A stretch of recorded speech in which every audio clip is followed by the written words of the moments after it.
we can do it. It'll be worth all the pain. And you say, worth what? What are you going to get out of it? And the only thing that you could take away is a warm feeling of sovereignty. It's a shameful moment in our country's history.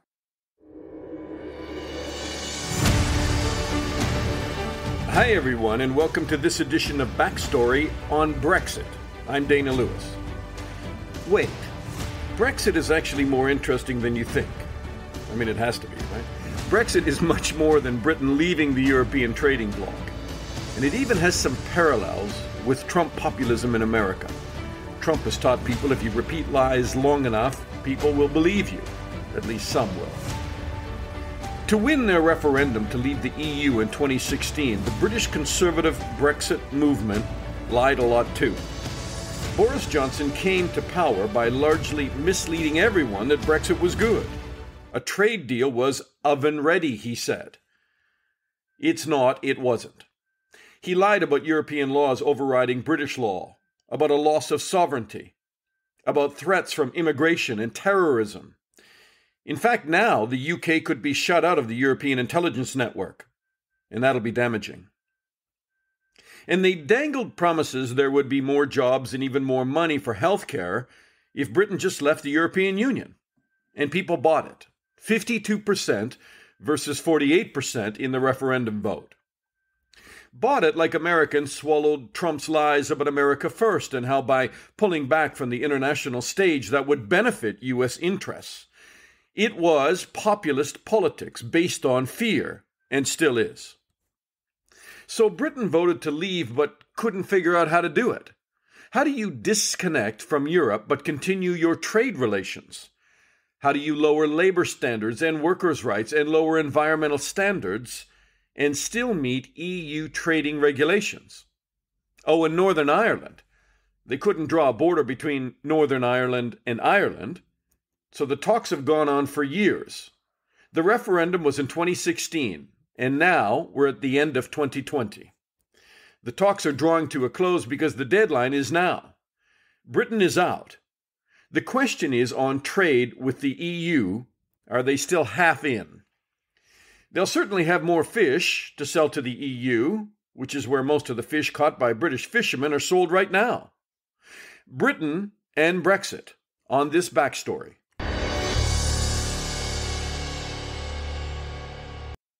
All right, I want to introduce you first to Anna Soubry, who is an ex-Conservative MP. She's a barrister. She was a journalist, and I think everything I've read about her and seen about her, you're a bit of a rebel, Anna. Yeah, that's probably true. And I used to have a very good cause, but I think the cause has somewhat waned now that we've left the EU. But anyway. I want to talk about that. And also joining us is Irina von Wiese. And I've known Irina for a long time. She was a member of European Parliament for the United Kingdom.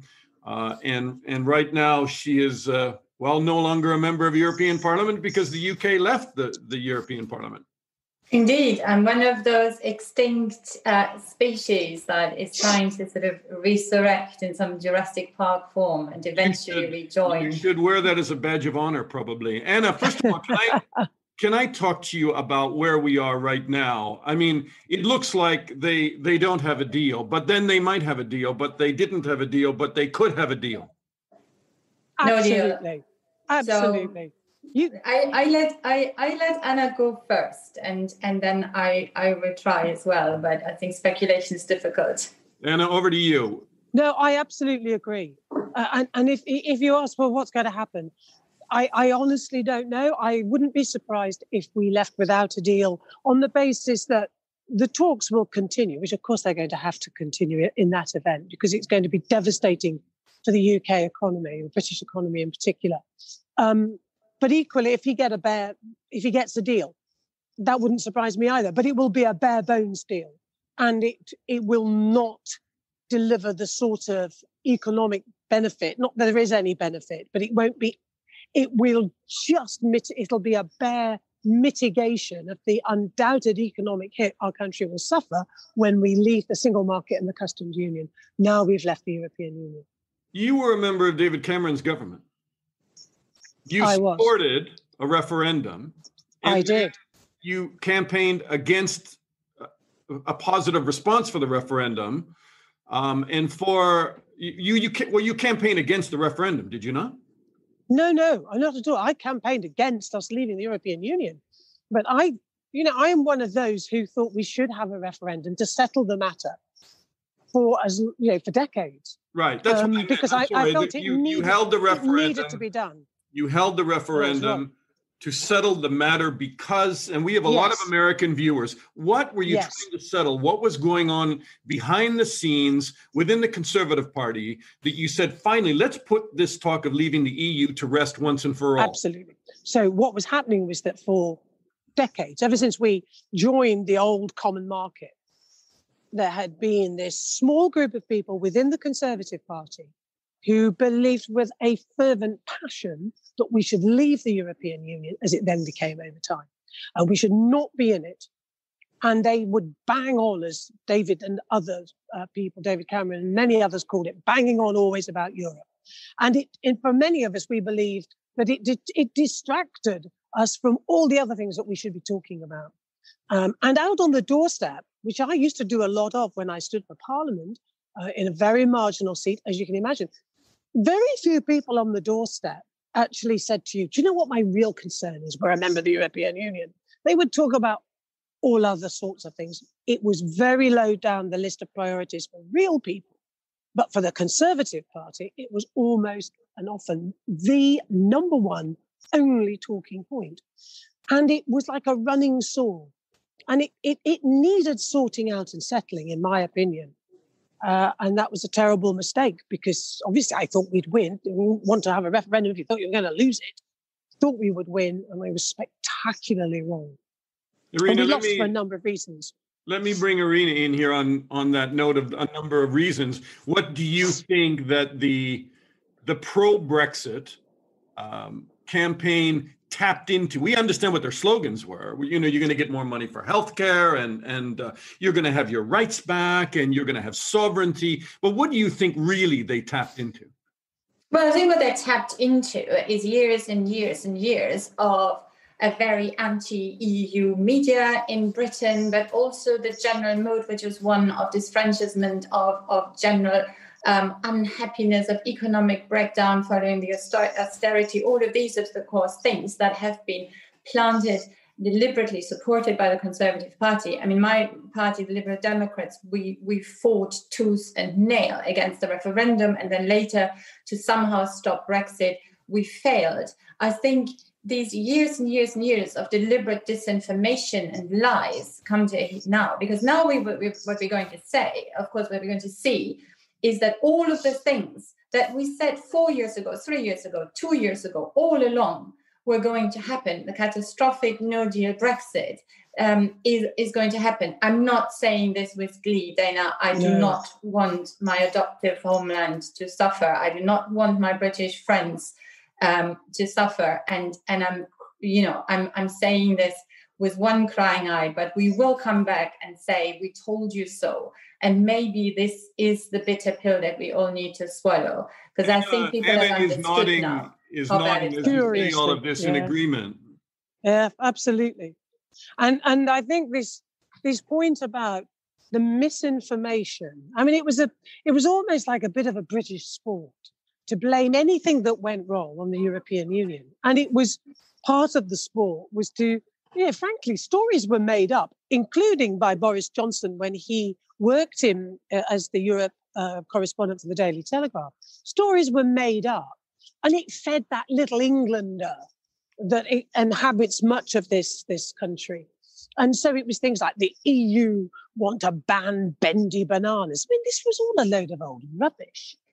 And governments of all colours, Labour and Conservatives, if there was something difficult that couldn't be done, or something difficult that had to be done, they would go, oh, it's not our fault. Wait, it's the EU. They're telling us to do this, or they're not allowing us to do that. So it became a whipping point. And here's a surprise. So, Anna, what does it become now? Because we lost. We lost for other reasons, though. Sorry. What does it become now? Because you're talking about, not you, but the pro-Brexiters talk about independence. Oh. And then they are trying to negotiate a dependent trade deal. I mean, there's That's a little bit. They are. They're conflicted. Yeah, but But you and I'm sure your listeners, your viewers will know and understand these things. But this is the absolute dishonesty of the whole of that Brexit campaign, was that, you could somehow be this, that we'd lost our sovereignty, which in itself is a load of old nonsense. People used to say to me, we don't make any laws in this country, because I would go out in the streets, places like this here in Leeds, and talk to people as they're going about their business in the days when they did that before COVID. But and people would say, yeah, but we don't make our own laws. And I say, excuse me, I am a member of Parliament. I make lots of laws. I make lots of laws you don't probably agree with. But please don't tell me we don't make laws, because we do. So this idea that we've lost sovereignty as a member of the United Nations, which de facto means you're going to give up a bit of your sovereignty, as a member of all sorts of other organisations, where, of course, by being a member or having any relationship with any other country, or like us as human beings. I mean, if you're in a relationship, if you have children, if you have neighbours, if you have friends, then you give up a bit of your sovereignty. You say, where should we go this evening? One wants to go to the cinema, one wants to go to a restaurant. I'm married. I get all that, definitely. Yeah, but you do, don't you? It's the same with friendship and neighbours and so on and so forth. And about 16% of British laws were subject to EU laws, which often would trump those laws. 16%. And it was usually about widgets, the size of a screw head. And also, Anna, these laws were also made by people like me, who I was directly elected, right? I was sitting in the European Parliament making these 16% of laws that apply in Britain. Exactly. But I was elected by the people of Britain, in this case, by my London constituency. So it's not like there is no democratic system. Absolutely. We made laws, we scrutinized these laws and you were accountable in the European Parliament.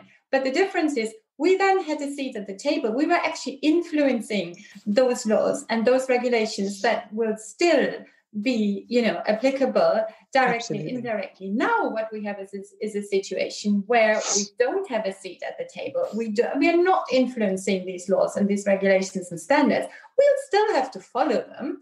I mean, it's completely deluded to think that we can simply do our own regulations and standards and whatever if we ever want to have any trading relationship with our biggest neighbors. So we're going to have to follow them. But we don't have a chance to make them, to influence them, to influence any kind of policy, including, for example, a lot of cross-border policies like crime fighting, like the environment. Yes. We have to follow it, but we can't influence it. So in many ways, we have lost sovereignty or whatever it may be. We certainly have lost standing in the world, as a nation that has any say. And the recent complete breach of trust by Boris Johnson's government. Absolutely. Come back to Anna for a moment. Let me come back to Anna for a moment and pick up on what you've just said, Irina. And that is that a lot of people say that this will be a race to the bottom, because now for the UK to remain competitive after Brexit, they are going to have to deregulate a lot of things that they produce, environmental standards, labor practice. But then that puts them into another problem with the EU, because they're going to say that's unfair. That's not a level playing field. In the end, it's going to wind up, even if there is a trade deal, which there may not be, it's going to end up in a real conflict with the EU and sanctions potentially at the end of it. Yes, absolutely. Absolutely. As a competition lawyer, I completely understand that argument. Sorry, Anna, just very quickly. You do need to have this level playing field for the simple reason that if you want to trade, you can't simply undercut the others because you subsidize your own industries. And this whole picture of a sort of Singapore on the Thames, I'm not sure whether that was a good or a bad image of Britain. Of course, the truth is that we will not be able to compete on our own with with the biggest trading bloc in the world. And the only way that we think we can do that is by dumping down our own standards. I personally don't want to have my children play with unsafe toys or eat some chlorinated chicken. But, we won't even have the choice because we won't be able to import the higher standard goods. Let me give Anna a chance. The thing is, as we are having this conversation between the three of us, it is quite complicated stuff to talk about. Normal people in their homes today are not going to be sitting there saying, this level playing field. This deregulation, the race to the... Look, this is not the conversations of ordinary, decent people.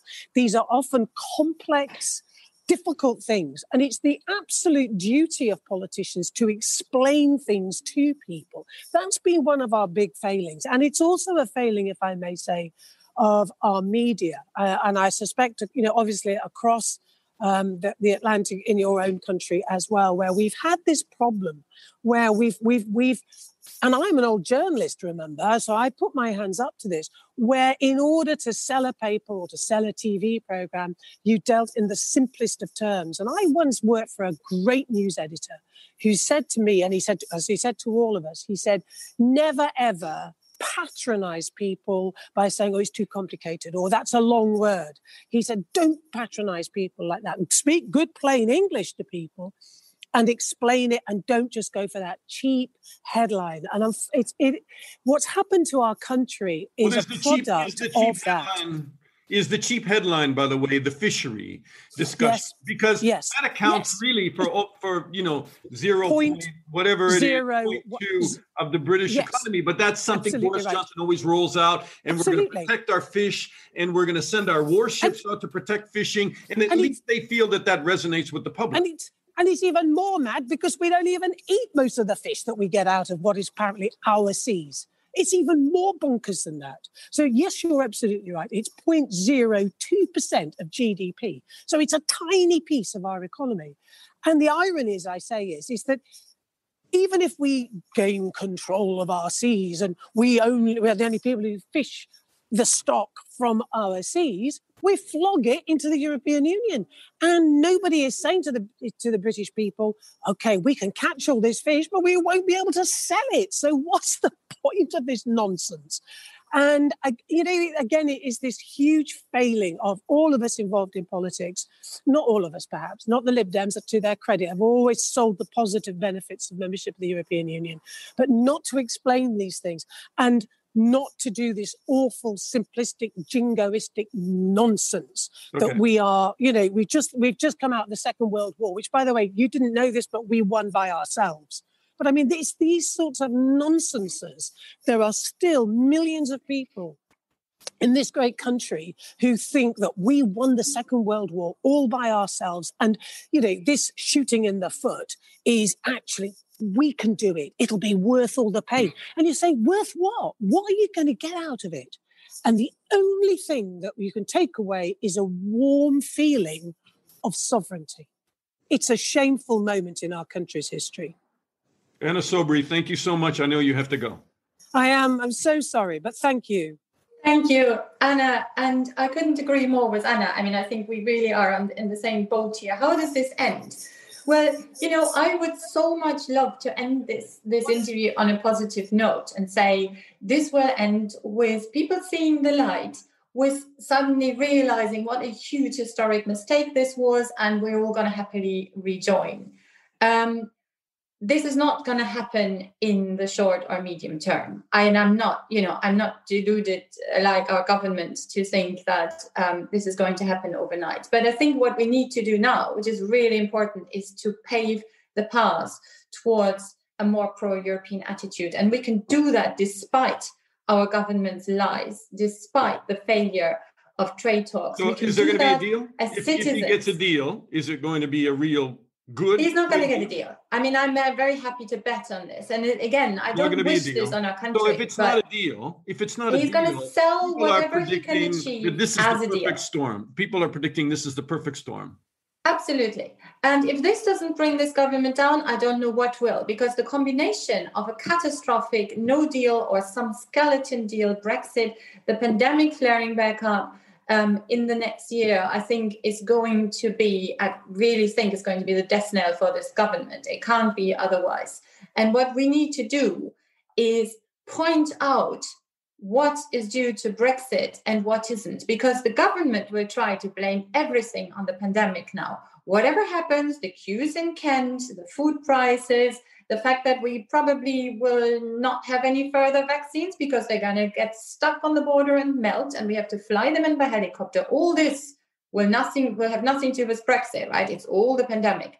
We mustn't let the government get away with these kinds of excuses and lies. That is our task as an opposition going forward. And I think if we manage that, if we really relentlessly hold the government to account, we can eventually bring it down. And then we need to start very slowly to rebuild trust with our European partners and indeed our partners around the globe. And rejoin the EU?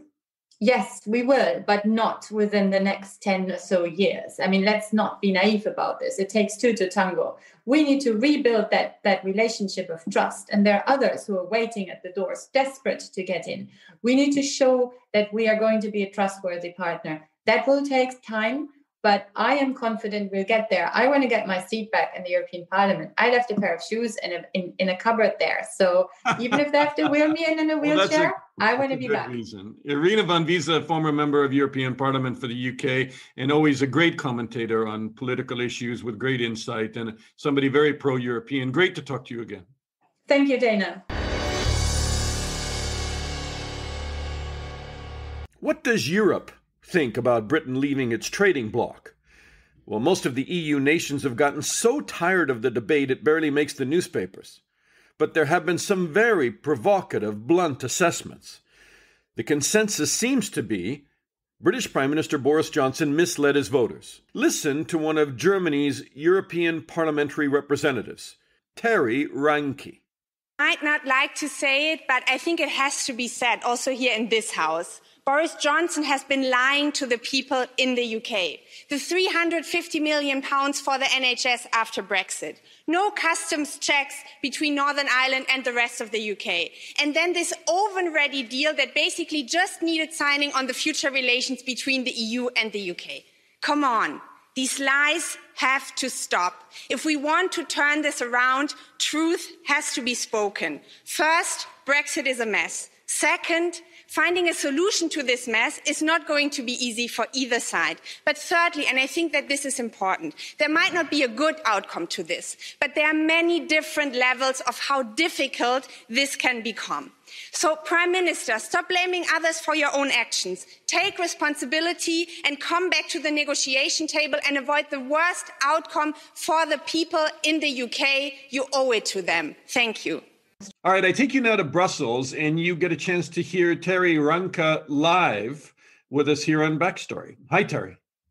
Hi, Dana. Thanks for doing this. I mean, that soundbite that we just played, you criticized Boris Johnson, the Prime Minister of Britain, for his actions over Brexit, telling him to take responsibility, not to lie to the people of the UK. What was he lying about? Well, I think already in the start of, all this debate, the campaign that led to Brexit, the referendum, there were a lot of misconceptions and half-truths said. And I mean, the most obvious one is obviously this bust where, people were told that there would be 350 million pounds that would be spent for the NHS after Brexit. And I think that this kind of really went through the whole debate on Brexit. And then when he became Prime Minister, this continued. And I think it's really something that created a lot of frustration on the other side of the channel, because obviously, there can be differences in opinion, but if we don't talk about the same facts, any kind of negotiations are just made impossible, basically. So I hope that we can, continue our relationship based on facts and not on some spins by some spin doctors. Do you think if the Conservative Party had been a little more straightforward and the pro-Brexit tiers had not spun the truth as much as they did on issues like sovereignty, on immigration, do you think that the British public would have supported this, or do you think they would have voted no the first time? Well, you see, counterfactual history is always a hard thing because obviously things turned out as they did. I still think that, I remember that the first hit on Google the day after the referendum was, what is the European Union in the UK? And I think it tells you a lot about what was the basis for a lot of people to take this decision on. And looking back, a lot of people who voted leave say, if I had really had all the insight, I would have voted differently. So I think it also gives us a lesson that if we ask people to take take a decision in a referendum, we need to give them all the information and we need to provide them with a plan. What do we want to do with the outcome? If we want to have a credible debate and then obviously a credible decision by the people. So I would say was the vote about fear, do you think? When you look at Britain from the European mainland and you go, why on earth did they vote for Brexit when they don't even know how to do Brexit? They don't know how to exit the EU. They want independence, but they're negotiating a trade dependence. I mean, what on earth do you think the vote was about, really? Well, I think it was about something that is deeply emotional. This claim of take back control. This is something that really speaks to like a feeling of independence, freedom, liberty that, a lot of people are very, I think, open towards.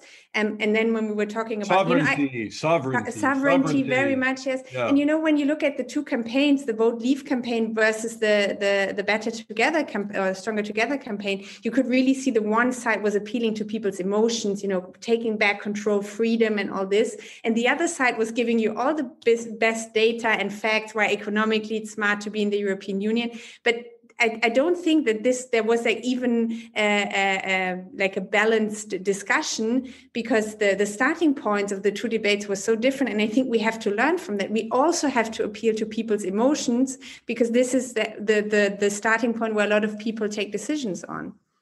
Do you see parallels between what happened in America with Donald Trump and the pro-Brexit vote, this kind of populism, not really based a lot of it on reality? Definitely. And I think that, the sentiment that Donald Trump was trying to push in people and what the Brexit campaign was trying to do, I think has a lot of similarities. And I think now, very happily, Donald Trump is not going to be the US president very much longer. No, you're kidding. Nobody told him yet. No, they told him. He just hasn't digested it. Yeah. I think he still hasn't realized, probably. And I hope that the same will happen in the UK, that people will realize at some point, there can be these great spins and great slogans and great emotional appeals. But in the end, talking about facts and looking at what is realistically possible is still the basis of reality and what we can do politically. And I hope that, if there is going to be a deal and then for the future relations between the EU and the UK, this sentiment is really going to come back. Look, we have a lot of things in common. We have a lot of interests in common. Let's try to work together as much as we can. Well, never let the facts get in the way of a good political campaign, I guess. They don't want a level playing field. So they don't want to meet the same standards on the environment. They don't want to meet the same standards or be stuck in the same standards of labor rights. They don't want to be stuck in the same standards of human rights, but they want access to the European common market. Where is the disconnect there? Well, I think that this whole campaign and Boris Johnson's negotiation strategy was based on the illusion that would be possible. That we could just claim that we can have our cake and eat it, and then it's going to become reality. But this is not how the world works. And I think that this is also dawning now to the British side.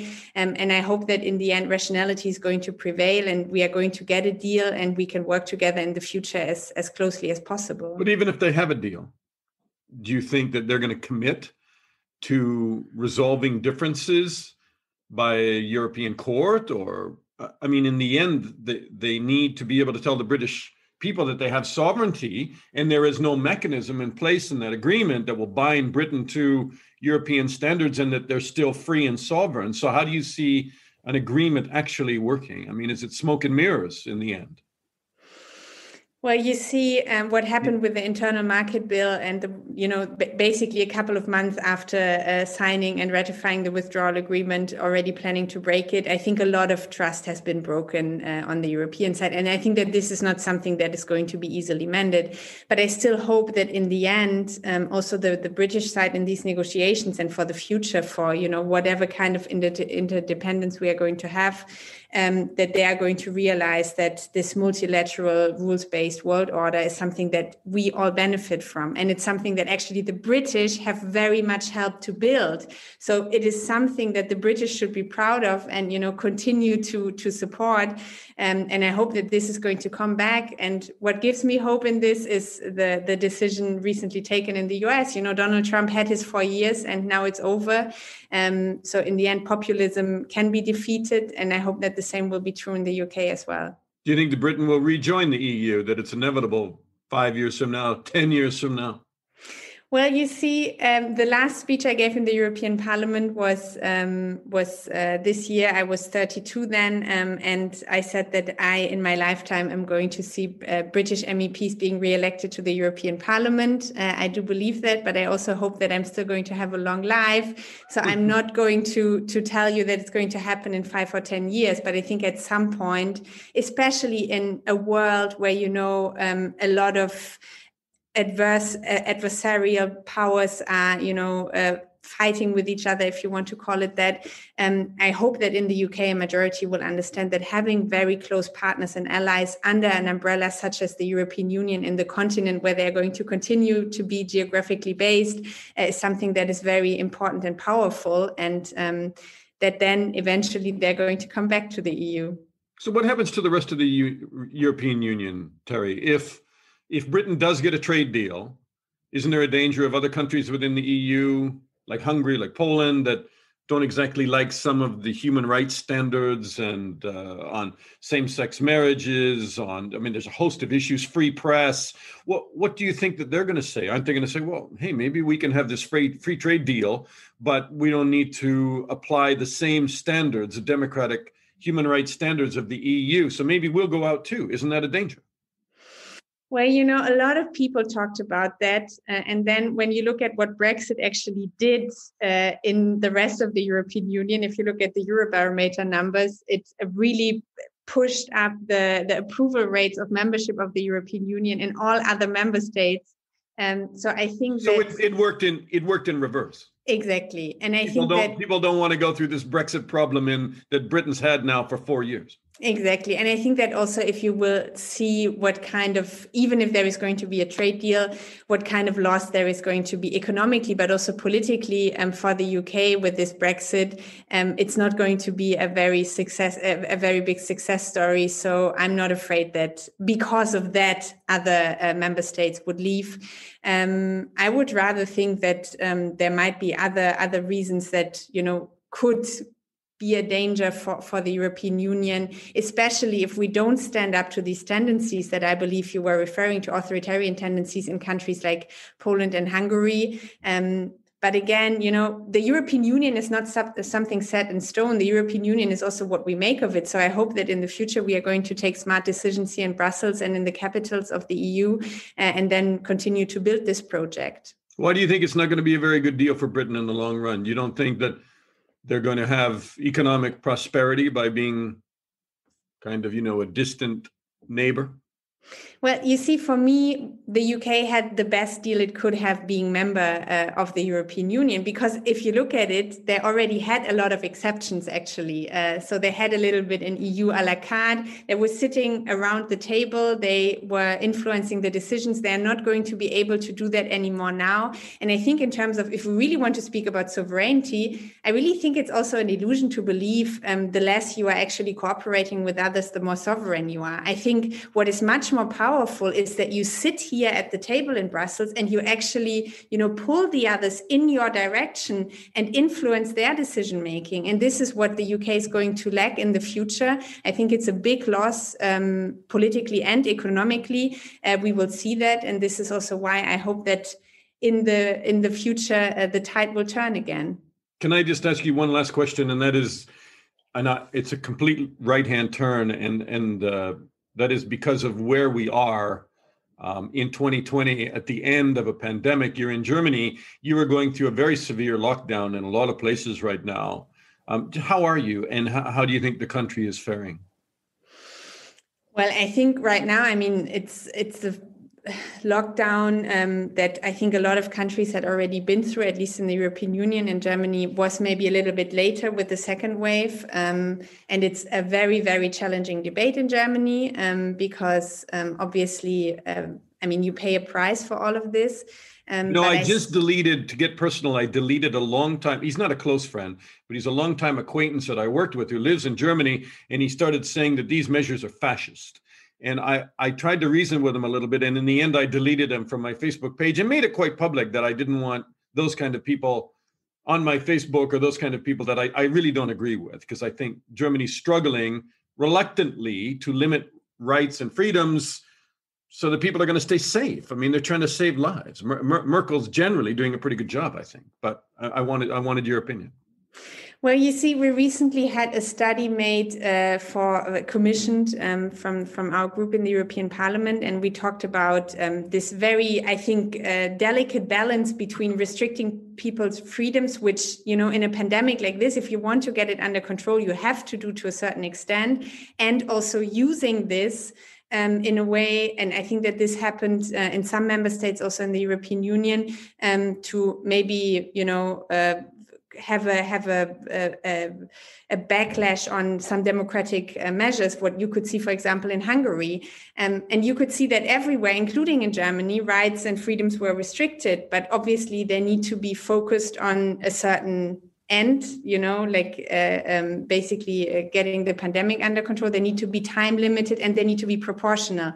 And in the end, when we look back, I think a lot of the measures that have been taken, then with the knowledge that we will have, we may be put in question. But I think if they are always done in order to get this pandemic under control, and they're time limited and they're proportional, we will also have to pay a certain price to fight against this virus. And this is, I think, very much what the German government is trying to do, with a lot of challenges there, because, Germany is a federal state. So we also have the Länder that have a lot of competence in all of this, which has made it, I think, a little bit more difficult. But at the same time, having said this, I can also see that for a lot of people, what is happening right now is a very, very big challenge. And I talk about the economic difficulties that a lot of people are going through, but also what this means for people personally, people who live in very small apartments, who cannot meet friends and family, who cannot go out, people who have children, maybe when the schools and the childcare facilities are closed. So I think we have to take certain steps, but at the same time, we always have to see what does this mean in people's everyday lives and how can we make the situation as bearable as possible for everyone. Terry Reintke, great to talk to you. You're a member of the Green Party. You're a member of European Parliament for Germany. Terry is completely forthright, bold, speaks with no limits, I think, and in a reasonable way. And it's great to hear your views. And thank you so much. Thanks, Dana.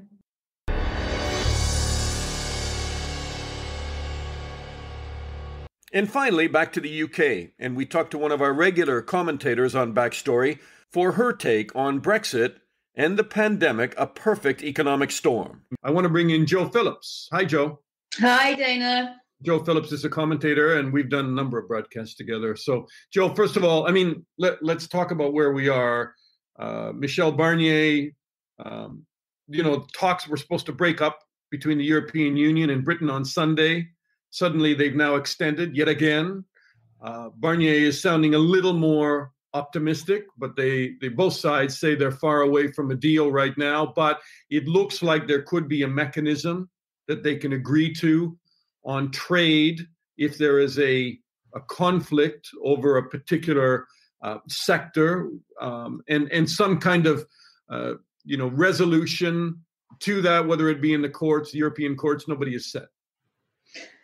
Well, I think things are a little bit more optimistic than they were a week ago. We've had mixed messages coming out of Brussels and out of London. Last week it was all over. We were heading for no deal, no question. And as you say, the talks went on with Ursula von der Leyen and Boris Johnson, the British Prime Minister, over the weekend. But, we are stuck with December the 31st. That is enshrined in law. So whatever happens, we are coming out. That is the end of we're out anyway, but that's the end of the transition period. Now, it is quite possible that they might be able to pull something out of the hat and carry on talking.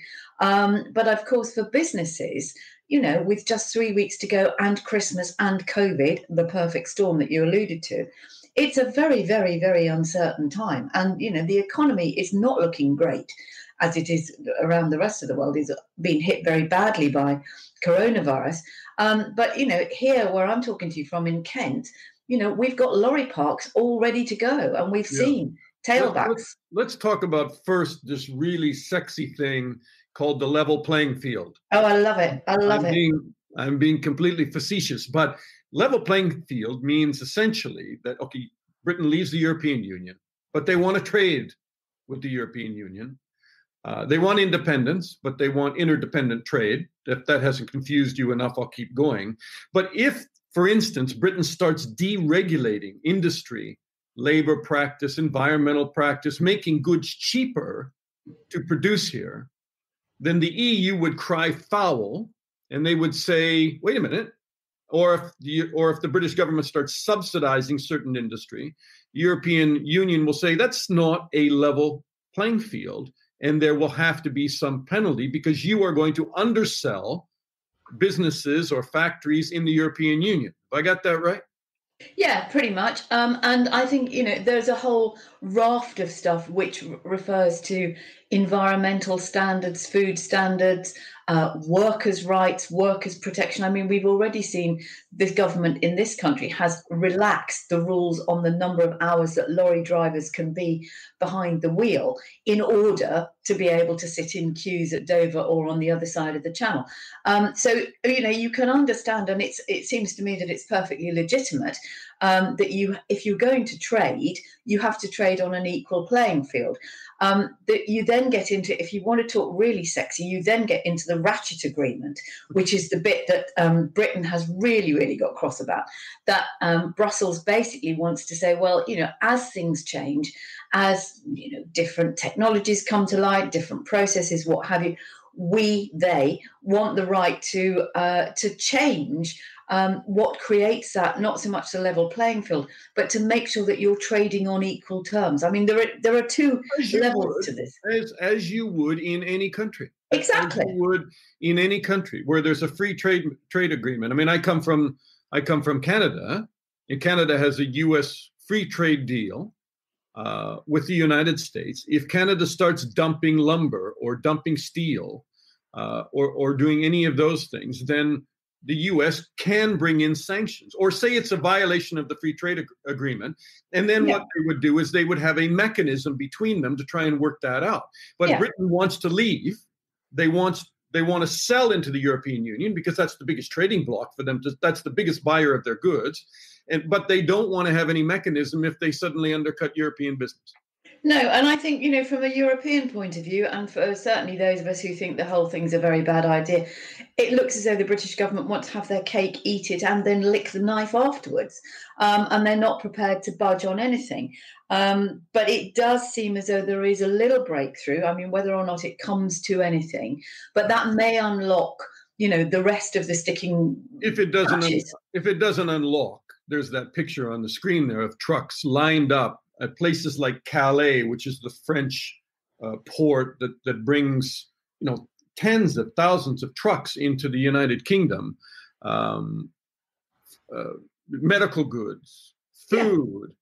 Car parks. Incredibly, you live here and you hear them daily. But for a lot of people around the world, they don't understand how dire some of the warnings are of what will take place here if trucks suddenly cannot properly cross the border. Well, there's a guy who's got a haulage company. He had 64 lorries, and he said he was speaking the other day and said, "I've cut my fleet to 4 because I can't afford to have 60 lorries sitting in queues." And I mean, they've been doing practices over the last couple of weeks. Seems like a really crazy idea this late in the day. And lorries are queuing for 5, 6, 7 hours, and the government has already said they would expect lorries to be queuing perhaps on either side of the channel for 48 hours. And the only exemptions on this, you may laugh, are live chicks and fish. But, what does that mean to salad crops and fruit and vegetables? We import 75% of stuff from Europe. And, of course, the other thing for the trucking companies is they don't want to come over with full loads and then go back empty. And they certainly don't want to go back and sit there. A lot of people don't realize what's been taking place here over the last few weeks. Are big grocery stores like Sainsbury's and Tesco, and they've been stockpiling. They've been told to stockpile at least 6 weeks in advance. Food prices are already going up 5%. And by the way, Joe, I know this is a right-hand turn, but you've just reminded me. They're saying that the burrata, which I love, the burrata cheese, probably will not make the journey very well because it'll get stuck at the border and it'll spoil. Yeah, exactly. I mean, it's a burrata disaster. It's going to mean everything that we take for granted is going to cost a lot more. Olive oil, pasta, tomatoes, salad crops, fruit and vegetables, citrus fruit. It couldn't happen at the worst time of the year. What have we got to offer in Britain? Well, at the moment, it's Brussels sprouts, and they're rather soggy because they're underwater. Let's move on to the next slide. I feel like I'm doing a home viewing here, and that is a UK warship, isn't it? Yeah, it's a UK warship, and Boris Johnson's government has said that they're going to send warships into the English Channel because once there is no trade deal, then the French are going to be pushed out of British waters. The majority of fishing boats in there are European fishing boats, and just not French, but Dutch and different countries come in there. Most of the fish that is taken here by British fishermen is sold into the European Union anyway. Fish accounts for 0.4% of the economy. Yeah, it's a tiny, tiny, tiny part of GDP, but it is very totemic, as it is around Europe, actually, and all fishing countries, but it's particularly so in England because we are an island nation. But the idea that we would put our warships around our coastal waters to threaten or deter NATO partners is frankly embarrassing. It is ridiculous and has been widely condemned by, military and service experts and the chairman of the Defense Secretary of Britain came out today and said that it needed to be done.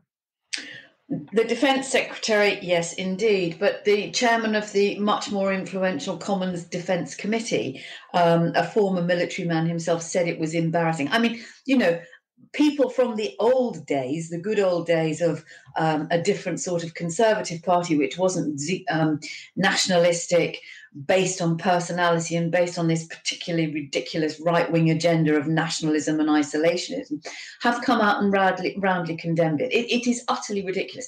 We, as you say, export most of the fish that we catch in these waters to Europe. And there's always been an argument with British fishermen who feel as though they've been unfairly penalised because there have been limits on stocks and they're supposed to throw back undersized fish. And they say, you go to any fish market in France or Spain, look at the sprats, the small fish that are on for sale there. So, that's not going to go away.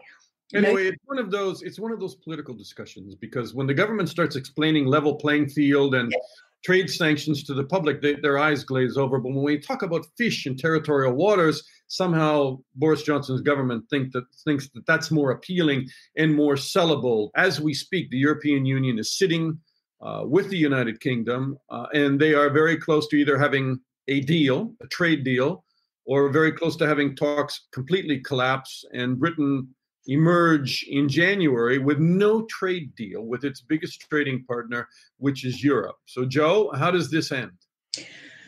I don't think it's going to be a happy ending, but I think it could be slightly less bad if we end up with some deal. Some deal gives you a sliver of hope. No deal gives you no hope. We will be, we are already a diminished country, a diminished nation.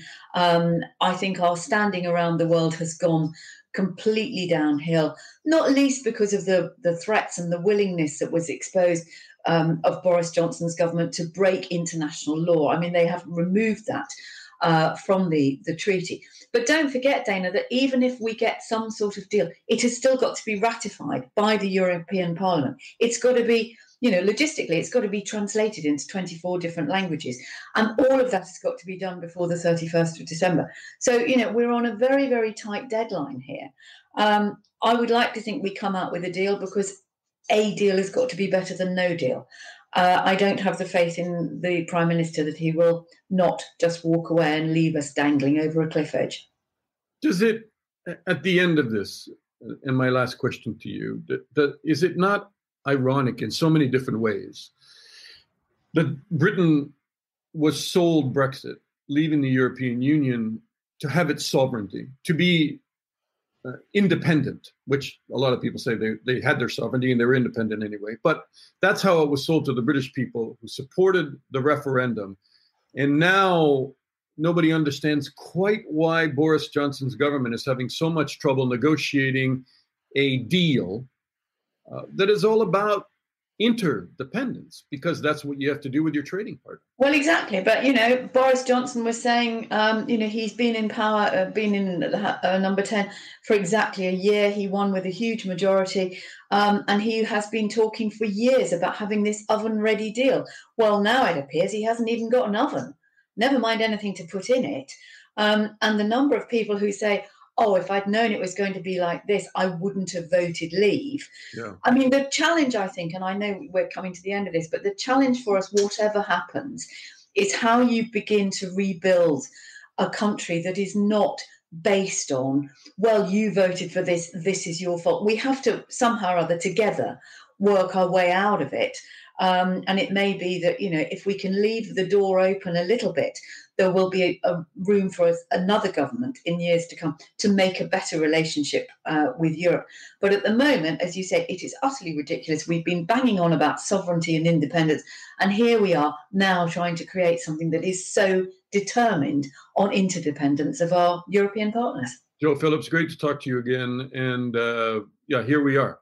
And at the worst possible time, when the economy is already on its knees with COVID-19, and they are rapidly approaching January, where if they get a trade deal, it will be interesting if they can actually, as you said, get it through Parliament, get it through the European Union, which I think they probably will in the end, if they can sign off on a deal and have the support of France and Germany and the majors. But at the same time, they're very close to teetering on the edge of not having a deal as well. So, Jo, good to talk to you. And you, and I dare say we will return to this subject one way or the other before very long. We will. Thank you so much. And that's our backstory. Rumors of some kind of trade deal are rampant. Britain is not likely to completely drop out of the EU with no deal, because more than 50% of its trade goes to the EU. And it's got all those fish to sell as it renews its territorial claims over its waters. It will lose a lot of financial services to the EU. Banks and insurance companies and legal services have already shifted to places like Madrid and Paris and Frankfurt and even Ireland. In 2018, the financial services sector, by the way, contributed £132 billion to the UK economy. That's about 7% of total economic output. The sector was the largest in London, and they can kiss a lot of that goodbye. What's interesting is the opposition parties in Britain are sitting quietly, no longer campaigning for a new referendum because they think voters will not clearly support that yet. And they don't want to tell the British people, we told you so, that Brexit was a disaster, because in politics, voters don't like that either. You can't seem to be celebrating someone's misery. So the opposition parties in the UK, that's Labour and the Liberal Democrats, are paralyzed and seem to have no strategy.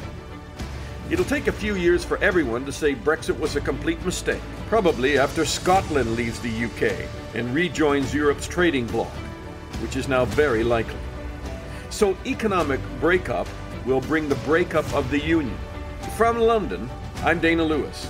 Thanks for listening to Backstory. Please share our podcast, and I'll talk to you again soon.